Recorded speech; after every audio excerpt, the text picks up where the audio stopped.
Wanakumenyereye muracari kumwe na Mnyama Blast 257 ni iwacu Top TV. Ure twamaze kugira igitega ho ndi kumwe n'abantu ngabe aryoshe. Reka tutangure ugana mutukiri muyinga turi Gitega naho.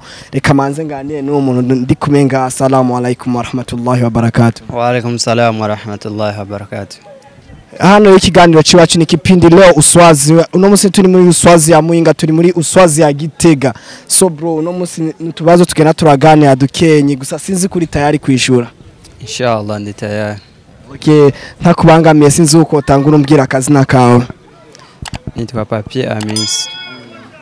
Okay, Papier Amisi, ikibazo ca mbere nagenda kubaza ati ese iramazani iwawe imeze gute? Ramazani iwanje kubwanje imeze neza kweli, turashimira Allah subhanahu wa ta'ala. Ego hirya ejo haheze narumvishe uko twatangwa gusenga ico bitwa ibisimamo. Ese we igisimamo cawe ca mbere ca hirya ejo cari kimeze gute? Igisimamo ca mbere cari kimeze neza kweli, twararyohewe kweli. Nubu unye twaraye mu musigiti, nubu unye turaza kuraraye. Turi mu minsi 10 ya nyuma y'Ramadhan. Ese we iminsi 10 ya nyuma y'Ramadhan urimo urategura gukora iki gitandukanye n'ibindi wakoze mu yindi minsi? Yani ndiko ndategura kumera neza paraporo y'ukungene nahora. None nikiye kintu mino minsi urimo urakora gusumba ibindi vyose mino muno kwezi kwa Ramadhan? Mwiye minsi ya Ramadhani yani nuko gwiza ibada cyane mu masengesho. So none nk'akaye kajambo wobwira abanyagitega muri rusangi n'abandi bantu bose bifunze b'abayisilamu? Ababwira yuko twokomeza gufunga n'indi Ramadhani tugafunga gusumba nkuko unye twafunze tukitegurira n'indi Ramadhani kurikira inshallah. Hari ikintu kimwe naco maze iminsi numva besha abantu b'abajene beshi bagenda bavuga mu ntara nyinshi nagenda camo bagenda bavuga ati abantu ntibafungira Ramadhan umwanya w'itarawi y'abahungu n'abakobwa bace bagita press conference zo guhurira ahantu zitandukanye. Ese mwebwe indi Gitega wo bivuga kwiki? Twebwe aha Gitega ivyo onye mashallah kweri nta biriho kweri dushira gusenga imbere sinzi nk'ahandi mugabo aho Gitega nta biriho ivyo. Sawa bro, turagushimiye uganira dukoranye nawe. Shukran. Assalamu alaikum warahmatullahi wabarakatuh. Wa alaikum salam warahmatullahi wabarakatuh. Ndacabandanya na kipindi leo USWAZI muri kumwe nanje Mnyama Blast 257 aho nibere aho twibereye Gitega vraiment murabona ibintu ni sawa turacari Gitega reka mbandanye ngana n'abandi bantu batandukanye. Okay, turacabandanya ni Mnyama Blast 257 nkuko umeza nene ndabe babwiye ati ni like, share, comment, subscribe ngaho kugakengeri uhite ubandanya uronka notifications ziwacu Top TV. Okay, hana mpuye nundi musore nawe nyene vraiment ndabona ameze neza. Turacari Gitega nawe babwiye turi Muyinga, turacatembera turacari muri atawa yacu yo gutembera. So bro vipi? Mimi nashukuru Mungu kabisa. Hapa Gitega mko vipi? Hapa tunashukuru Mungu, sema tu mvua ndio inazingua mtaa. Si wote ndio hivyo, lakini mvua ikinyesha ujue ni kheri, ni neema. Ila tu kipindi chetu ni leo USWAZI. Tuko hapa USWAZI. Wewe uko mzaliwa hapa USWAZI? Mimi nazaliwa hapa. So umezaliwa barabara ngapi? Barabara 5. Hapa ile kipindi ni leo USWAZI. Nataka kwanza unaambie kwako Ramadhani iko vipi? Mimi nashukuru Mungu. Kwanza ni neema kwa kuwa nimepata hii Ramadhani. Na kingine nashukuru Mungu ni kwa sababu tu nafanya bidii niwe na imani niweze kubaliwa Ramadhani yangu. Huu ni mwezi wa kuchuna sawabu huyo. Kwa siwezi nikachezeshea. Nimesikia juzi tumeanza kusali zile vipindi vya jioni. So kwako vile vipindi vya jioni viko vipi, unapokea vipi, unabisali vipi? Nataka unaambie kwa ujumla. Mimi ile kwanza ni sawa. Yaani siku 10 za mwisho kwangu bana. Ni kama kuogota milioni 50. Jina nasali bishimamo, si msikiti ule nasali tena namaliza tarawih kila kitu. Mambo yanaenda fresh kama kawa. Mafasi nyingi tumepitia watu wengi walikuwa wanaenda wanatuhadithia kamba kuna vijana wengi ambao wasali tarawih. Ile bidii ya kusali tarawih wanaenda na mabinti wanafanya vitu fulani, vitu vya maajabu. So huku kwenu Gitega halipo, mnabihadithia vipi? Si kwanza hiyo si tushaga ifanyia kazi hiyo. Hizo tabia huko hamnaga. Sema tu misikiti haijai kusudi ni mingi. Sasa watu wanasambaa, wamoja wanasalia huko wengine kule. Asi huko kuhusu tarawih kusali ni fresh, tunashukuru Mungu. So kama vijana wengine wako wanaangalia iWatch Top TV, nataka uambie neno moja kuhusu hii Ramadhani au mwaka huu. Yani Ramadhani sijui niseme aje. Kweli hamna mtu mwenye iko perfect, lakini kuna yangine mambo tunaweza tukaacha. Ukiwa pale kwenye swala unasali ama ile dua ya kwenye tarawih, kama uko mtu mwenye imani unakumbuka vingi tu. Unakumbuka ile mazambi uliyofanya nini. Kwa unafuka Lakini tu nataka nianze kwa kushukuru kwa huu muda wako umenipa, lakini tu naomba waambie Waislamu wenzio wako wanaangalia iWatch Top TV, waambie neno moja ya kushukuru. Kama kuna shukuru Mungu, kama kuna shukuru kitu umepata mwa Ramadhani, tu neno moja tu kutoka kwako. Mimi chenye nashukuru tu ni kwamba Ramadhani ilikuja nikawa na imani nyingi. Saizi nasalisha nini. Kwa vitu sitegemei katika maisha ni mwangu.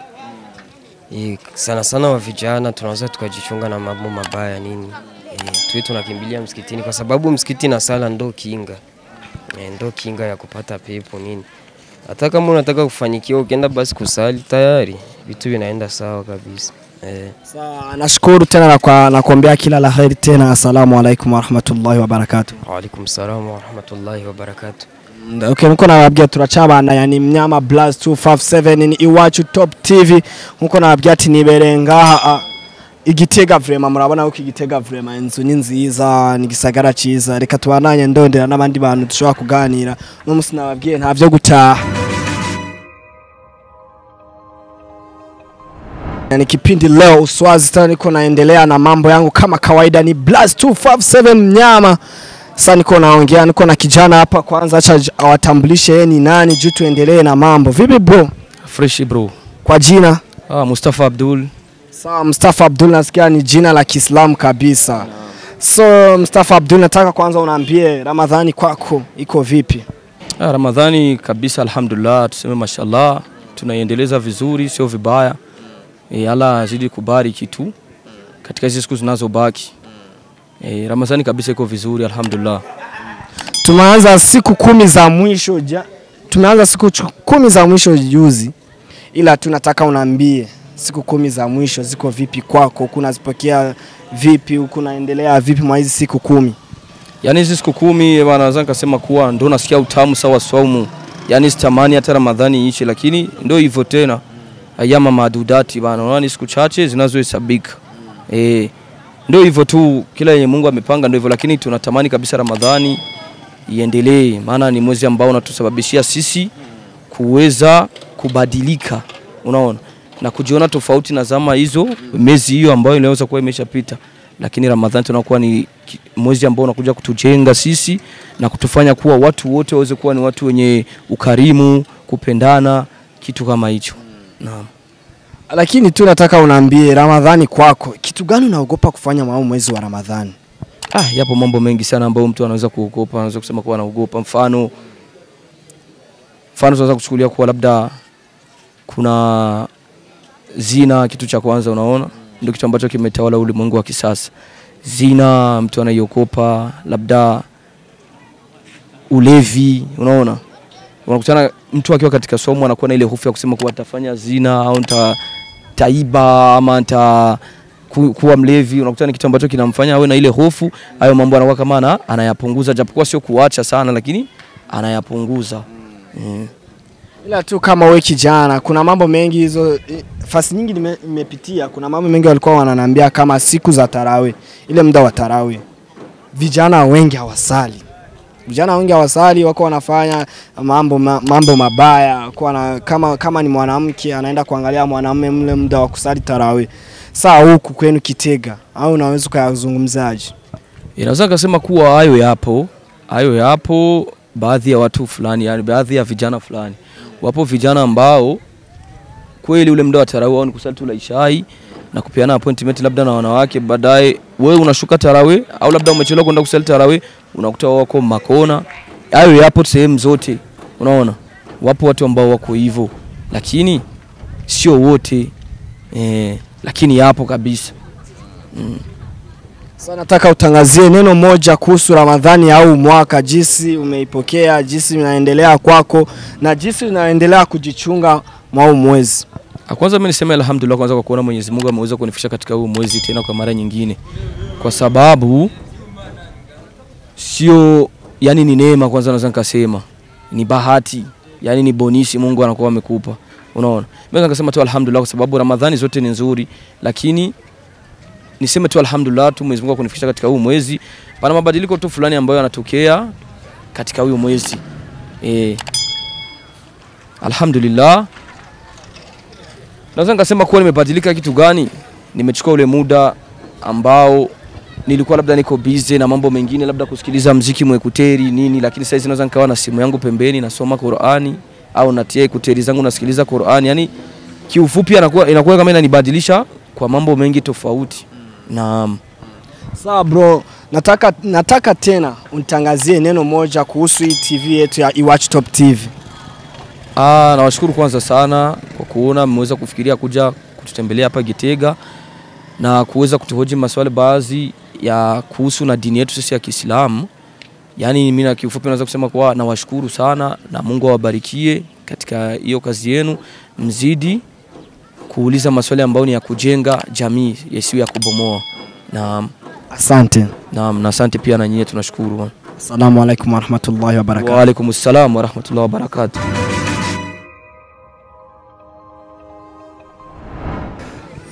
Nkuko menyene amacari kumwe na Mnyama Blast 257 handi ku musigiti kujya kabiri Gitega GTG. Arendi kumwe n'umushereka kwanza manze ndamhi salamu ngere ko tubandanye ibindi byose. Assalamu alaykum wa rahmatullahi wa barakatuh. Wa alaykum assalam wa rahmatullahi wa barakatuh. Kipindi leo USWAZI, turi muri USWAZI ya GTG na wabwiye tukiri muhinga. Kwanza wanza nabibwiye no ku mazina yo kugira ngo tubandanye tuganira mu muzi ku mazina. Agende twanduwe Imana Isa. Nkaba nkorera harakati zanye ku musigiti Birari, umusigiti wo kujya kabiri nyango murabibona ndandaza amakanzu. Inshallah ndo kazi yangu, ndo harakati zangu. Bilali, nataka unaambie kwanza swali la kwanza kwangu. Nataka unaambie Ramadhani kwako iko vipi? Ramadhani iko bye, tunamshukuru Mwenyezi Mungu. Tumeingia kwenye 10 la mwisho, tuko kwenye kisimamo inshallah. Tunamshukuru Mwenyezi Mungu kutujalia kwa tumefikisha muda huyu inshallah. So kama mpangilio wako kwa hizi siku 10 za mwisho, unakuwa unapanga kama utafanya kazi yako vipi na utaendelea kuchunga Ramadhani vipi? Nataka unaambia kwa ujumla hii siku 10 kwako ziko vipi? Hizi siku 10 mimi namshukuru Mwenyezi Mungu. Hizi siku 10 ni siku kubwa sana kwangu hizi. Kwa sababu siku zinapatikana hemo hii siku ya Lailatul Qadr. Hii ni siku nzito sana kwa Waislamu, lazima Waislamu tusimame kidete hii siku isidupite. Waislamu wote kwa jumla ulimwengu kwa hizi siku 10 za mwisho tusimame kidete hii siku Lailatul Qadr tuipate inshallah. Ni ana mazumuni yangu ni kwa kumbusha Waislamu si wote tusimame kabisa hii siku isidupite. Kama wewe Muislamu mwenye amani na kusala na mtu anasali sana, unaweza kutangazia kipi kwa Waislamu wenzao ambao wako mwezi wa Ramadhani? Kenye naweza kutangaza kwa Waislamu, tunaona mwezi wa Ramadhani misikiti inajaa. Sasa kidogo mwa hizi siku 10 za mwisho laidi kifika misikiti inabakia iko wazi kwa hiyo sasa kenye nataka kuwahusia Waislamu waendelee na ibada, misikiti ifurike mpaka Ramadhani nyingine inshallah. Mungu ajipenda. Ndio kenye nahusia Waislamu waendelee kusali wasikate sala. Inshallah. Sana kutakia kila la khair Sheikh. Naam, na mimi nakutakia kila khair. Assalamu alaykum wa rahmatullahi wa barakatuh. Wa alaykum assalam wa rahmatullahi wa barakatuh. Uko menyere tuachari kubarabara rya kabiri mpande y'umusigiti muri kumwe na Iwatch Top TV, muri kumwe na Mnyama Blast 257. Turacabana n'ababwiye ati support yawe ni subscribe ngaho hafu fyonda gakengeri notification zose cyazisikiye wawe. Hano ndi kumwe n'undi musore, reka nawe ndamuganirize kugira tubandanye turyosha aho Gitega. Vipi bro? Safi bwana. Meze neza. Safi kabisa. Ku mazina yawe nyima ntoba ndakugoye. Izina ryanje ni Ismaili, mugabeshi wanze kuzina rya Madovize. Okay, nashaka nakubaza ikibazo canje ca mbere iwanje no maza kubaza ese Ramadhani iwawe imeze gute?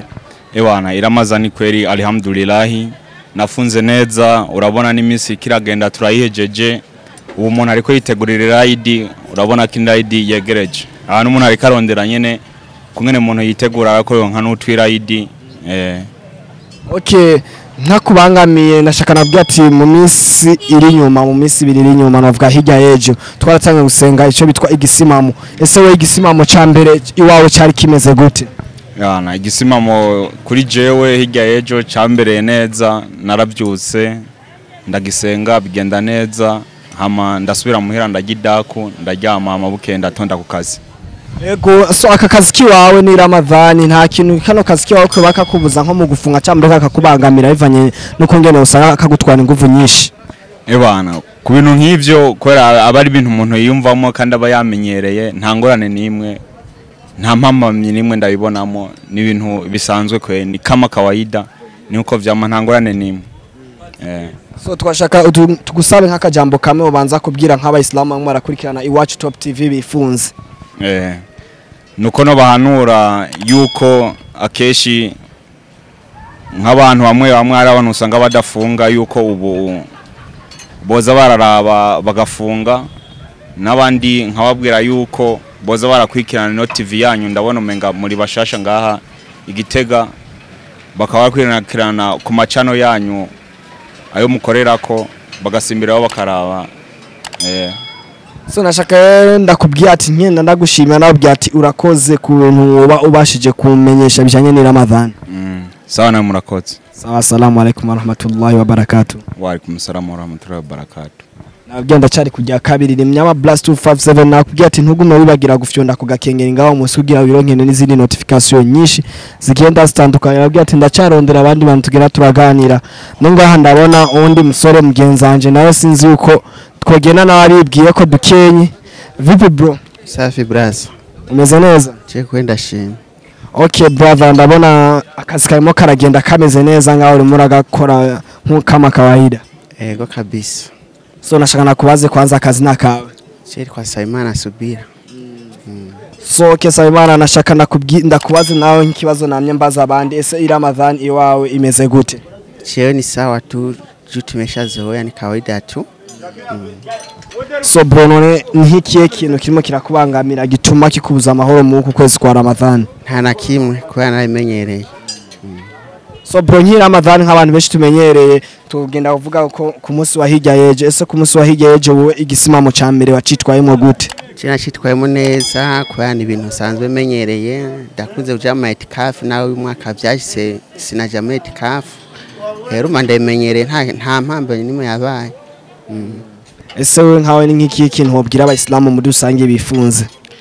Kuhaje konyene kurajira kwi none nk'abantu benshi bagenda barabona ati baragenda baravuga uko abahungu benshi mudakunda gusale amatarawe mudakunda gusenga bivanye n'uburyo muca mukunda guhana amarankontre n'abakobwa. Ese wewe ngaho igitega bivuga kwiki? Ibyo birabaho bivanye n'imyaka dufate adolescent. Ibyo vyama byabaye no ku aizo za zamani vilikuwepo. Na ndio maana walisema nani ibada za mtu wa vijana zinapokelewa sana. Juu tunakutana na vishawishi vingi, mitihani mingi ndio maana. Sawa nashaka na ushimira bya turakoze. Sawa murakoze namwe.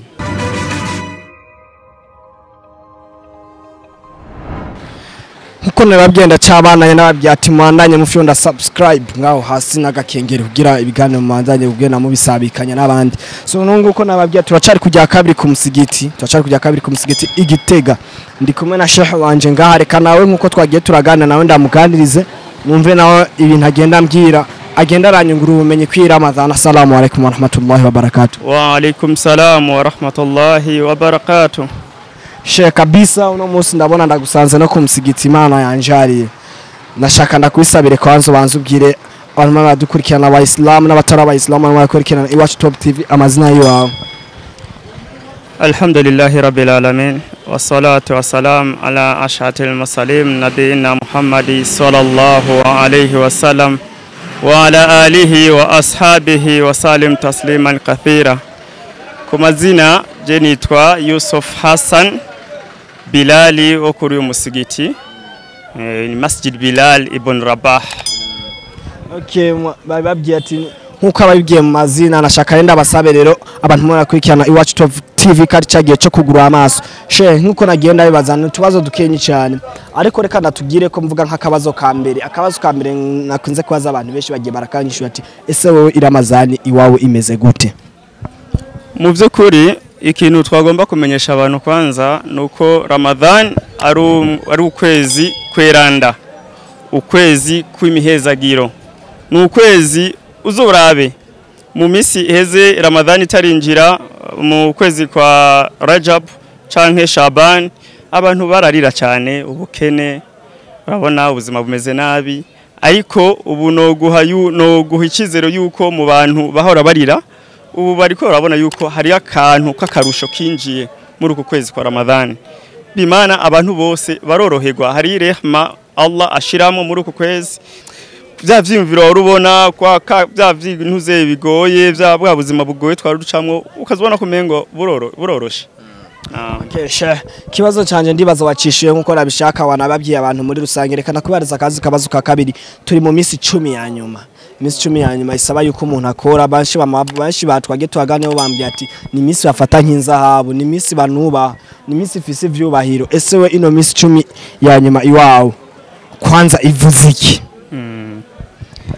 Na mumbajije ikibazo ciza gituma no canshira ku ijambo rivuga ati alhamdulillahi rabbil alamin.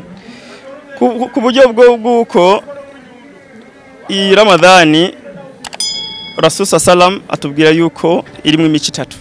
Hayo 10 rya mbere, 10 rya kabiri, n'iri 10 rya nyuma. Burya umuntu acinjira muri imisi 10 y'ubwa mbere hari ukuntu abona ko mengo ni blague no gufunga ni ibintu bisanzwe.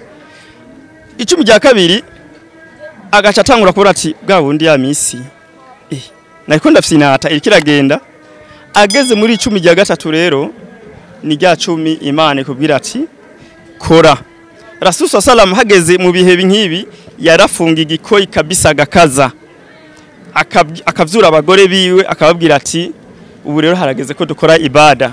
Nico gituma ubona mu misi 10 nk'iyi hari abantu baca baza kurara itikafu bakamara imisi 10 bari mu musigiti mu kuririra Imana, mu gusaba imbabazi mu byo barayikoshereje, mu gusaba nyimba ubuzima bugoye, kuko twebwe urone ngora tugira ubuzima tubutega ku bantu.